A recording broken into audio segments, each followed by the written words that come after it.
which is sponsored by ABBOTT, which I would like to thank for this very generous support generally in this meeting, in this Congress.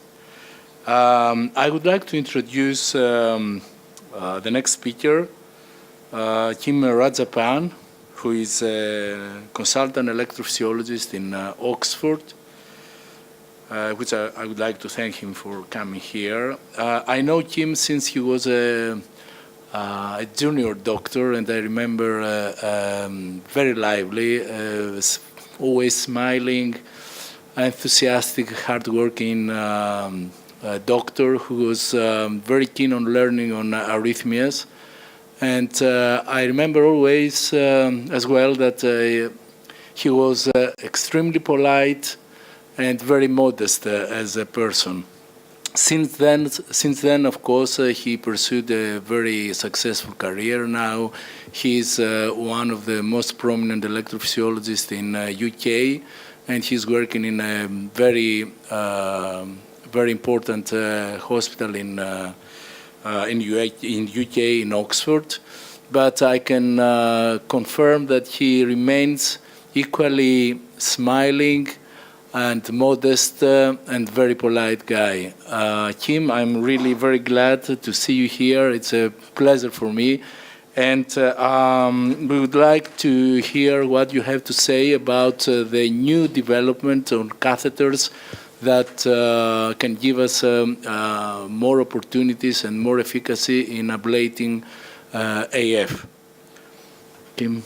Nikos, thank you very much for that very wonderful introduction. I don't deserve quite that, but I remember 20 years ago, it's almost an anniversary, meeting you for the first time and being inspired. You were doing EP and I was inspired to it, and here I am today. So thank you for the invitation. Thank you also to ABBOTT as well for supporting this and supporting a lot of the work I do.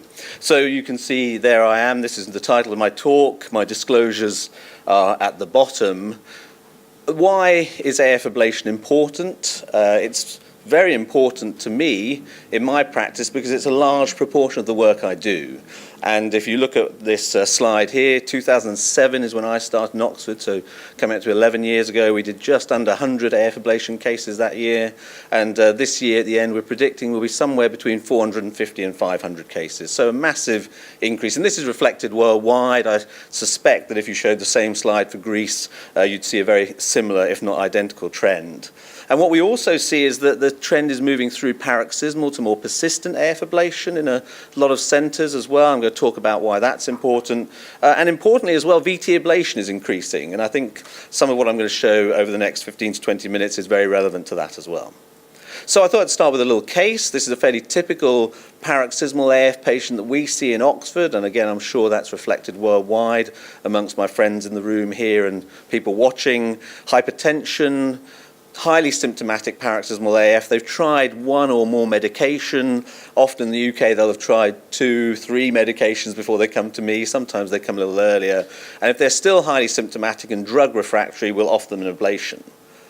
This is work that I think many people will already be familiar with, the work from Michel Hasseguer and the Bordeaux group, almost exactly when Nikos and I first met, and demonstrating that pulmonary vein foci in some people with paroxysmal AF seems to be the driver, and if you can isolate those foci or eliminate them completely, you can get very high success rates in terms of eliminating symptomatic atrial fibrillation in these patients.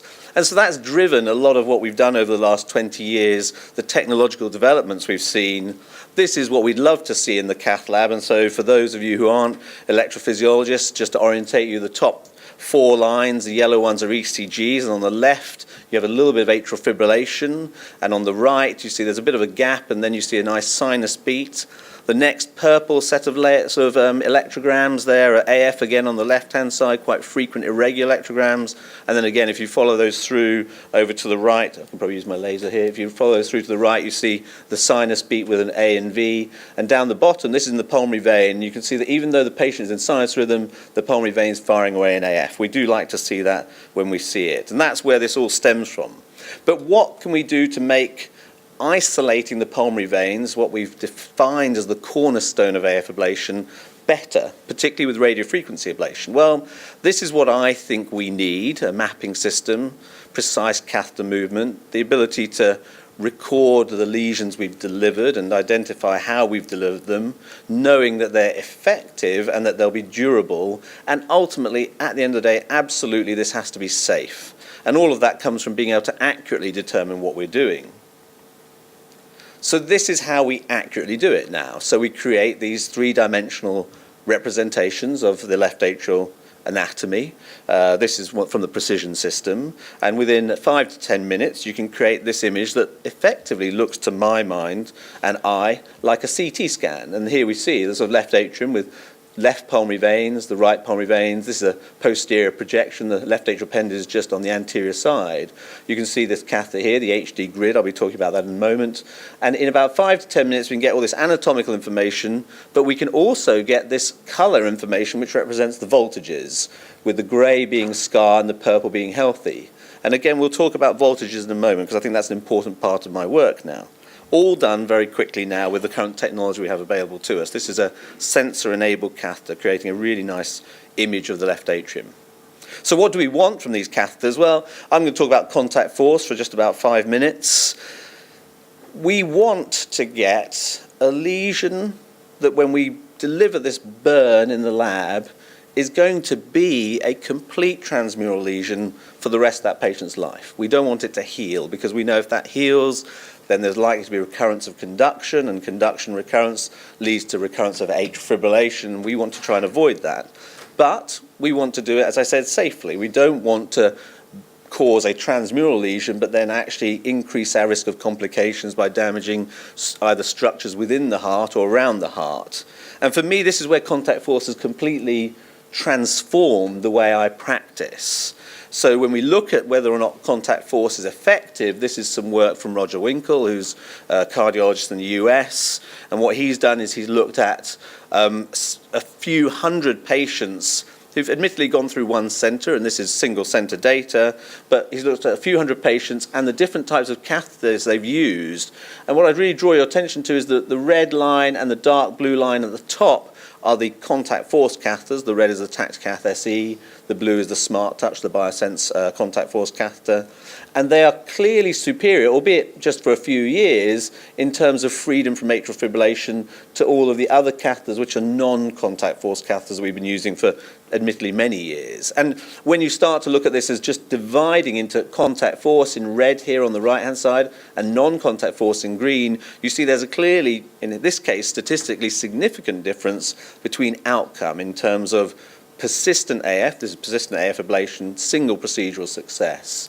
And contact force has made a big difference. Now, I'm not showing some slides that do suggest that there's not a lot of difference in outcome in some of the randomized controlled trials that have been performed, and we might discuss that in the questions. I'm just going to briefly address that by saying, having been involved in 3 of them, they are fundamentally flawed, because all of the people who participated in those trials were very experienced ablaters, and they had learned how to do ablation well with contact force. And then when you took the contact force away, they're still able to apply that learning even in the absence of contact force. So I think this is a more powerful demonstration of what contact force has done for us.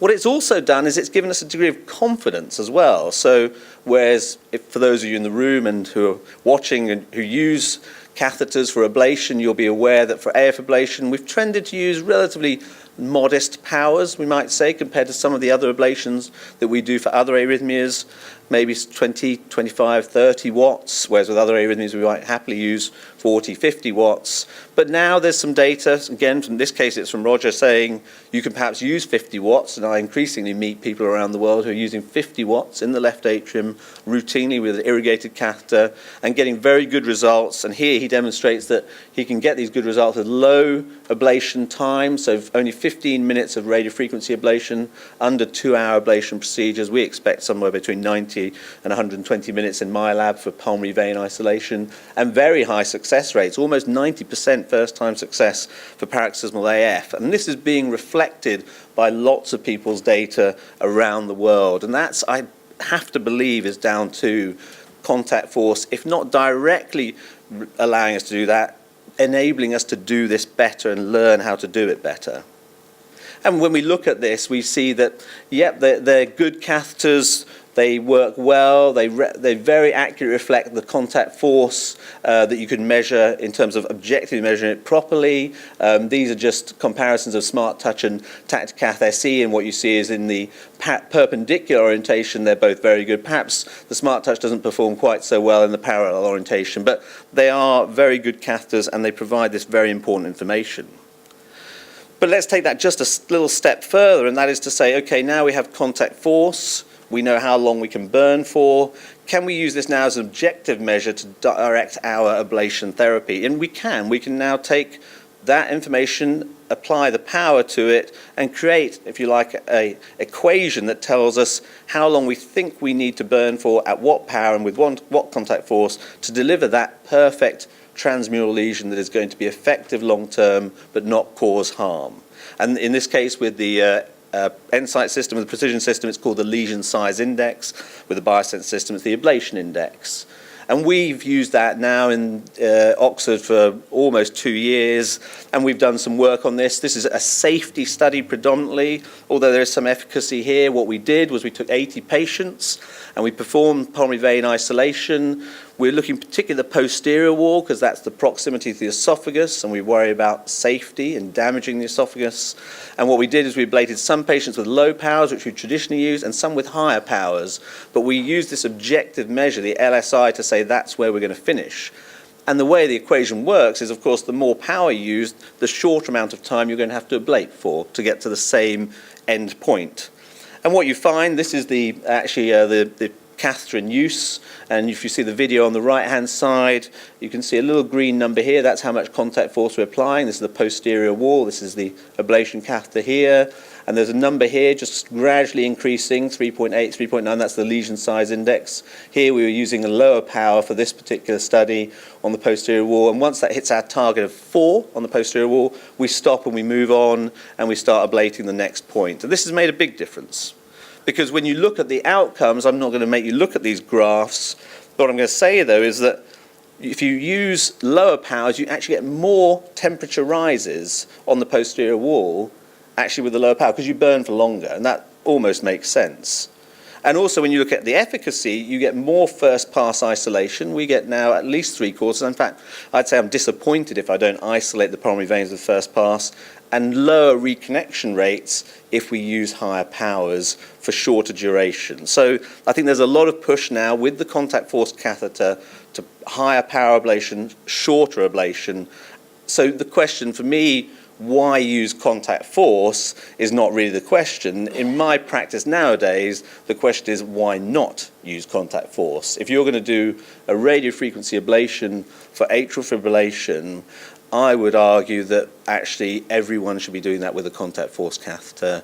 The sort of technology we have available with the Tacticath SE now really makes it unparalleled. As a teaching centre, and I know there are university centres here as well, the other thing I'll say, I sit behind the screens quite a lot watching my fellows doing this. Knowing how much force they're applying gives me an immense degree of comfort that I never had before. And I feel for the people who trained me, actually, because they must have sat there watching, not knowing what I was doing, and must have been pretty nervous about what I was doing. But I can just say, yep, carry on ablate there, because that's not too much force. And also I can say, actually, there's no point ablating because you've got no force there. And so it's really transformed the way we work. What about high-density mapping? Let me talk about that, if I may, just for about 8 to 10 minutes. Again, a little case study. So I've mentioned we're moving to doing a lot of persistent AF ablation now. This is a pretty typical lady for us in Oxford, fairly structurally normal hearts. We do quite a lot of structurally abnormal hearts. We might get to that in the discussion. But they're highly symptomatic. We demonstrate they're symptomatic because we cardiovert them, either electrically in this case, or then subsequently with a bit of amiodarone as well, to prove they're symptomatic. But when they inevitably recur, we will take them to the cath lab and offer them an ablation normally. And there have been various approaches, and again, those of you who do these ablations are aware of this science behind this area will know that you can just isolate the pulmonary veins, you can perform so-called linear ablation, as shown in the sort of middle 3 panels, where you try and effectively compartmentalize the left atrium, a bit like the Cox maze, I suppose, in some ways, or you can try and target areas that you think might be the initiators away from the pulmonary veins, or things that help sustain the AF, so-called complex fractionated atrial electrogram ablation, as it was called, or CAFEs, in the bottom 3 panels. And we know that, having been doing this for many years, that we weren't sure what was best. And then this study came along, STAR-AF2, we took part in this, and it suggested that if you took these 3 approaches and applied them to a group of patients and randomized them, and you kept the same approach, so they either had PVI alone, PVI plus lines, or PVI plus CAFEs, actually the outcomes are all statistically very much the same, and it suggested maybe even slightly the best for PVI only. So just isolating the pulmonary veins, 61%. But 61%, is that a good success rate? I mean, if you had 100 patients that you're treating and you said, okay, I can make 61 of you better, but I'm going to have to ignore the other 39. I mean, if my dad was in the other 39, I wouldn't be very happy with that. So I don't think that is okay. So I think we need to do something more than just PVI, personally, although a lot of people will just do a PVI. Now, what I would say is PVI will work for 61, or if you look at this data from my friends in Leipzig, what they've done is, and this is the approach I would use now, is they use voltage assessment in the left atrium. So I mentioned that we can use the catheters to gain the geometrical anatomical information at the start, but we can also gain the voltage assessment and measure these. And what you find is that a lot of people have this purple, healthy voltage. In fact, in paroxysmal AF, it's 90% here and about 2/3 in persistent AF. But actually, some people have these low voltage areas, and this is people who've not been ablated yet, just inherently fibrotic, low voltage areas. Small numbers, 10% in the paroxysmal, but almost 1/3, or just over 1/3, I should say, in the persistent. Remember those numbers. So STAR-AF2, 61%, 65%, that sounds familiar. And the 2/3 you couldn't treat, maybe, we don't know, but maybe the ones that work with PVI alone was because their voltages were healthy. So we think, certainly now in Oxford, and I think increasingly a large group of people around the world, that actually assessing voltage in these patients is very important, because persistent AF is not just the same for everyone.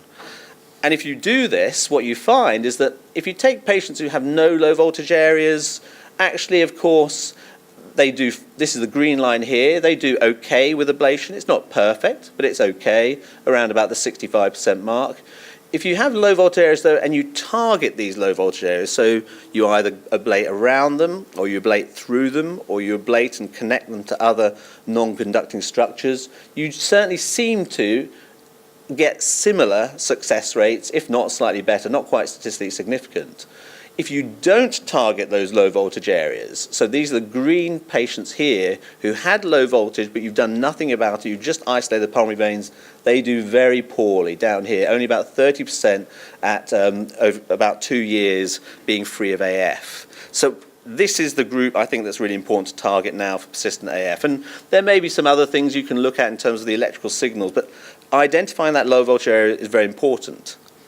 But we have to do that accurately, of course, because if I just find there's a load of low voltage and I start ablating a lot of the left atrium, I push my risk up, and again we're bridging that safety versus efficacy balance that we're trying to weigh up. And this is where again, the new technology is helping us a great deal. The multipolar catheters, this is the ABBOTT one, the HD grid, there's the Pentaray from Biosense, there's the Orion catheter from Boston Scientific. These catheters, this one particularly though, is helping us a lot with voltage assessment, because now with multiple electrodes and able to measure electrograms in different orientations, we can find that actually a signal here that measured in one orientation may look like there's very healthy tissue, and another orientation may look like it's low voltage. So if we thought this was just low voltage, we might ablate there, but we identify, in fact, that is healthy tissue, so we don't ablate there. And we see this very regularly now. So if you look at this map here, remember purple is healthy, grey is the scar. This is the measurements using the 90-degree orientation. There's very little scar on the posterior wall, whereas when you use the conventional orientations, actually it looks like there's a big scar. So we would have traditionally done some ablation on the back wall here to try and isolate this if we had that map. But now we have better tools. I can say to this patient, no, I'm not going to do extra ablation, and I think you'll still get a good outcome. And so my approach now to persistent AF is one I think that increasingly a lot of people are taking, which is we will want to isolate the pulmonary veins, and that will hopefully address around 2/3 of our patients, but we'll perform the voltage map, commonly in sinus rhythm, although you can do it in AF.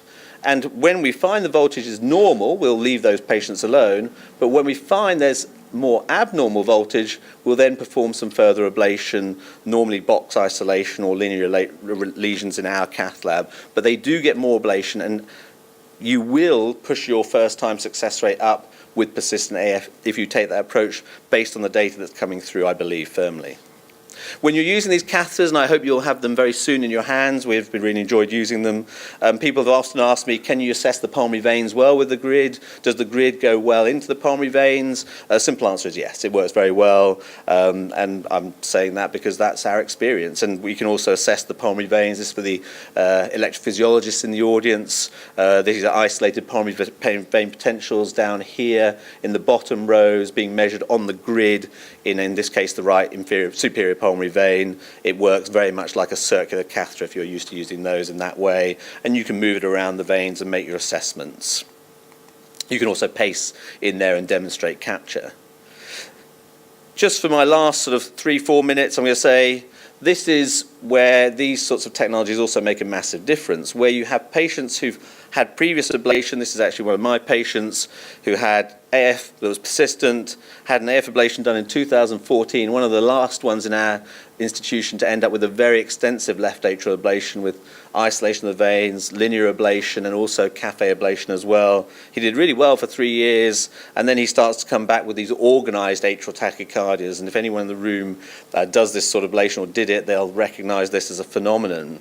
This is his ECG, and we can see here, particularly in lead V1, the sort of nice P waves marching through here, some down here in lead 3 as well. This is some sort of atrial tachyarrhythmia, flutter, focal tachycardia, re-entry, whatever it may be, that has occurred in this man. And these are the electrograms. I don't want to bore people too much who aren't electrophysiologists, but suffice it to say this is a tachycardia that has a cycle length of 260 milliseconds. This is the HD grid catheter recordings. It has a slightly proximal to distal activation pattern, but don't forget he's had a lot of ablation, so can't read too much into that. This is a map that we created, and I didn't put up the numbers, but it was about 7 minutes. And what we can see here, for those who don't look at these regularly, the grey areas, as I've said, are scar.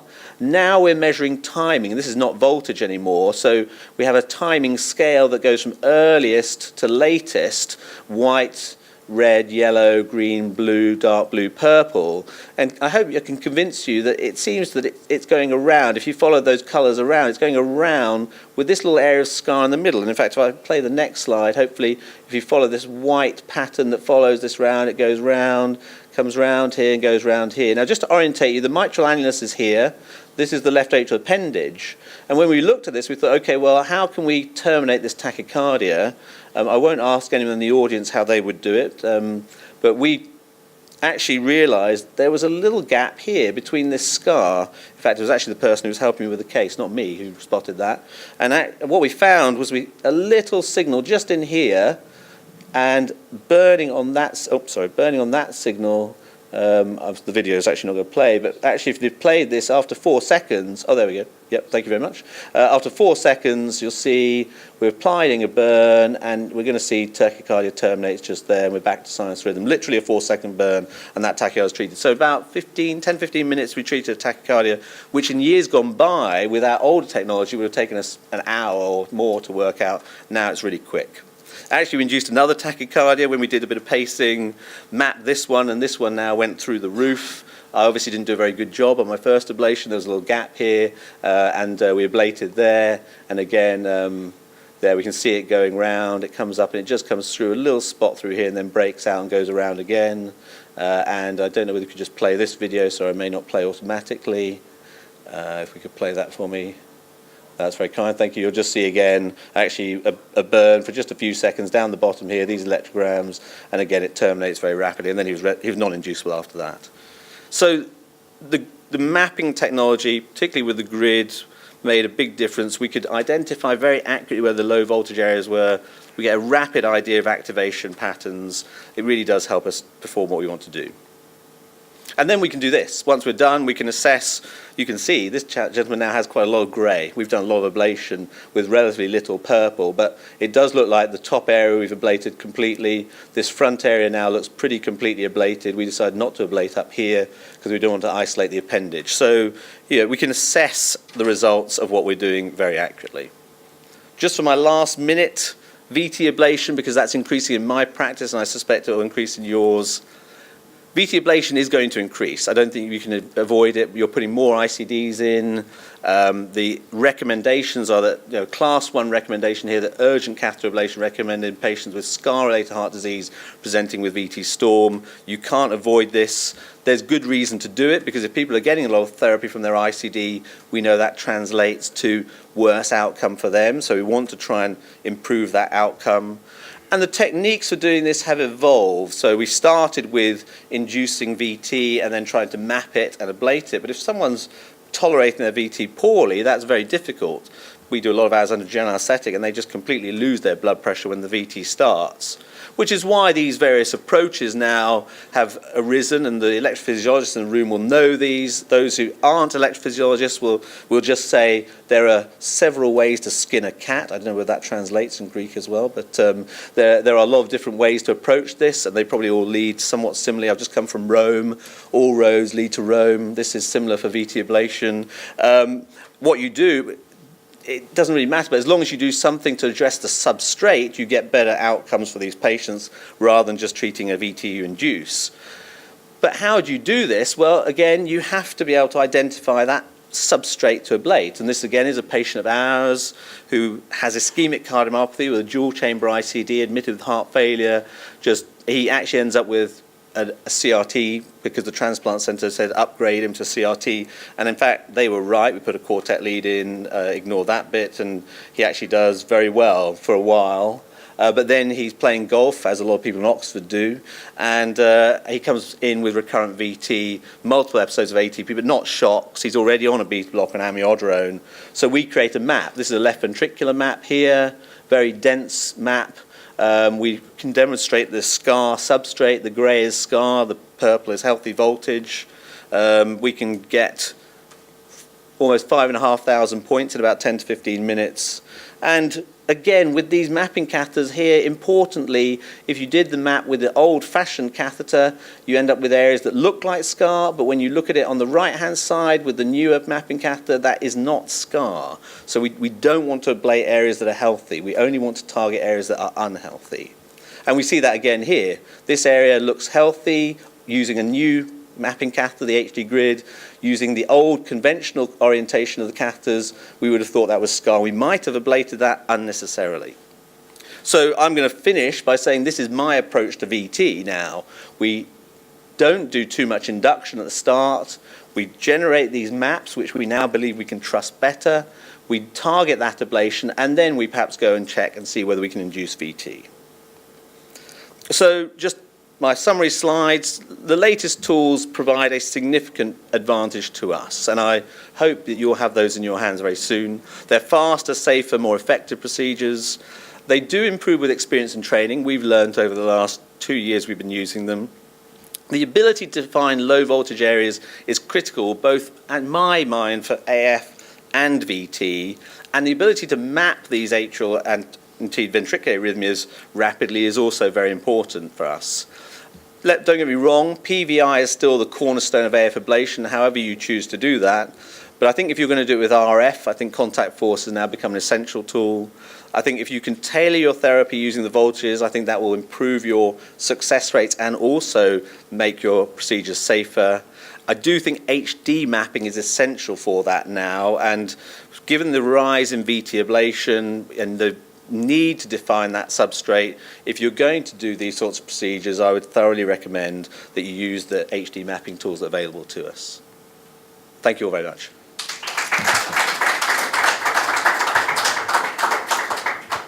Kim, thank you very much for this excellent talk, this very nice overview and stepwise approach of using the new technology tackling all these difficult tachycardias that we have now to confront with, though it's not a usual practice to have a question on lecture. I think that we can't miss the opportunity that we have you with us. So I will give some time to the audience to ask you some question. I think that Dr. Lilian Manjari, who is a very experienced electrophysiologist, wants to ask something. Thank you very much for a great talk. We are lucky to have the opportunity to have you here and discuss things with you. So my question is regarding your preferred lesion set for a long-standing persistent AF. Would you always map with grid and do find areas of low voltage? That seems what you do so far, but my question is, how would you treat the low voltage areas on the anterior wall of the left atrium? Because I'm more comfortable isolating the posterior wall, and we've seen that work, but what about the anterior? You can't really be sure what lines to draw and where to end them. Yeah, this is a proper electrophysiological question. Thank you, first of all, for inviting me. So it's great to be here. It's a great question because, as you said, the posterior wall, we're all very comfortable with posterior box isolation. What we've now found, I might just take one step back. What we found is that quite a lot of the long-standing persistent AF patients actually have relatively normal voltages. And where we would, in the past, have said, oh, if you've had AF for over a year, we don't think just PVI is going to be enough, so we would have automatically added some linear ablation in years gone by, automatically done cafe ablation, because they all have cafes, however you assess them, even though they're probably meaningless. So it's really interesting that we find a lot that have low voltage, normal voltages, and we just leave them alone with PVI and they do well. But when you get that anterior wall, what we tend to do, because we used to do just a roof line and a mitral isthmus line routinely for our long-standing persistent AFs, what we now do is we don't do that. If you've just got anterior scar, what we'll often try and do is take an anterior line from the mitral annulus to the right pulmonary veins, or what we do is we put a roof line in and take a line up to that through the scar, effectively trying to connect the scar to something that is non-conducting. I was chatting to Philip Sommer from Leipzig at the meeting I've just been to in Rome, because they have been doing the low voltage approach for longer than us. And they still he said they still tend to box it as well. So if there's a defined scar on the anterior wall, he'll actually box that scar, and then he'll try and connect it to another line, either one that's already there from the pulmonary veins, or he'll generate a line across the roof or across the anterior wall. But he'll probably do a box. I have to confess, Lynn, we tend to just put some lines through it and connect them. I mean, if you go to Hans Koppkamp's lab, he'll homogenize that scar completely, and he may or may not then connect it to another line. And I think you've really hit on the next step in our approach, which is, okay, now we've decided we want to do low voltage assessment. What do we actually do with that information? And I think there's a few studies that are running at the moment that might help us answer that. But honestly, I don't think we know for certain. So it's a great question. Thank you. Yeah. Is there any other question? Yeah. Professor Dadous. Thank you very much. Highly interesting. I would like to ask you, I have a patient, she is a female in her early 50s with paroxysmal atrial fib, and she was extremely symptomatic. I tried all the medications that you have mentioned, beta blockers and even amiodarone. And at last, she did undergo the atrial fib ablation. The PVI was very successful. However, there was extensive fibrosis in the atrium. And now my question to you, sir, do you recommend a redo in such a patient? Yeah, again, an excellent question, and one that everyone is trying to answer at the moment.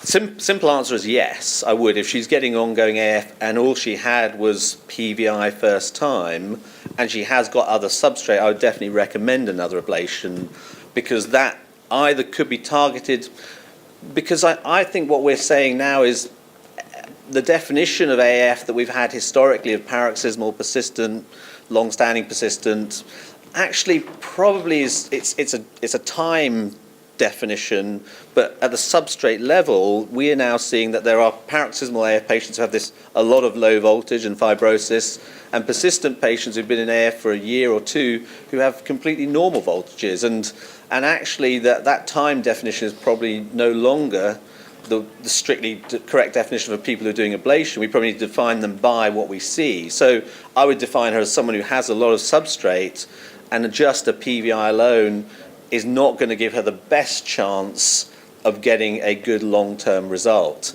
But, and I'm going to qualify that immediately, I also know that her chance of long-term success is lower than the patient who has a lot of healthy, normal voltage in their atrium. So I would say to her, you know, if you're still symptomatic, please come back. Let us have another go. We'll try and address the fibrosis. We'll look for other non-pulmonary vein foci, the SVC, etc.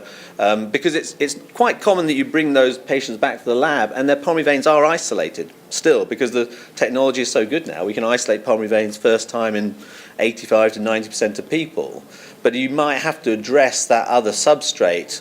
And I would say to her, there probably is only a 50 to 60% chance that will work if you look at the statistics, but there is a 50 to 60% chance that it will work. So I would definitely offer another ablation, absolutely. If she came back again, third time, and I'd addressed all the low voltage, if she came back with an organised tachycardia, I would offer a third ablation because I believe I could try and treat that. If she came back with AF again and I've addressed all the low voltage in my second procedure, I might say to her, look, I'm sorry, you are one of those patients that we just can't fix. Thank you. Appreciate it. All right. I think that we're almost at the end. You almost answered in my only question that I would like to address you. But my question was how much consistency you find, if you can say with a number, between what we clinically divide AF, paroxysmal, persistent, or permanent, and what you find in your lab, because it's such a high workload lab that actually I would like to know how much consistency you find between what we clinically call paroxysmal and what you find in terms of map dancing in your lab. Yeah, I think it's a superb question because this was what went through our mind when we started addressing voltage mapping to all of our patients, so not just the persistent. We mapped the paroxysmals as well, and we were struck by the fact that the Leipzig data is absolutely reflective of our practice as well. So the paroxysmals do tend to have normal voltages most of the time, probably 9 times out of 10, 90%. That's about right. That seems to be the same in our lab as well. And the persistent ones, at least 2/3 have normal voltages as well. And that we've been struck by that because I expected more of the persistence, particularly the long-standing persistence, to have low voltages, but they don't. So their persistent nature of their AF seems to be a manifestation of their AF, if that makes sense, but it's not a manifestation of the substrate. It seems to be the same for them as it is for the paroxysmal ones. So why they're more persistent, I don't think I really know. But yeah, we've seen exactly that. There are a lot of these patients with persistent AF that we would have classified, and you said, yeah, you're further through the scale of AF. You know, your AF is more part of your heart. It doesn't seem to be that way when you look at the voltage substrate. Okay. I would like again to thank K.Rajappan for his superb talk, and I would like to thank everybody for being here with us, and we carry on the next round table. Thank you.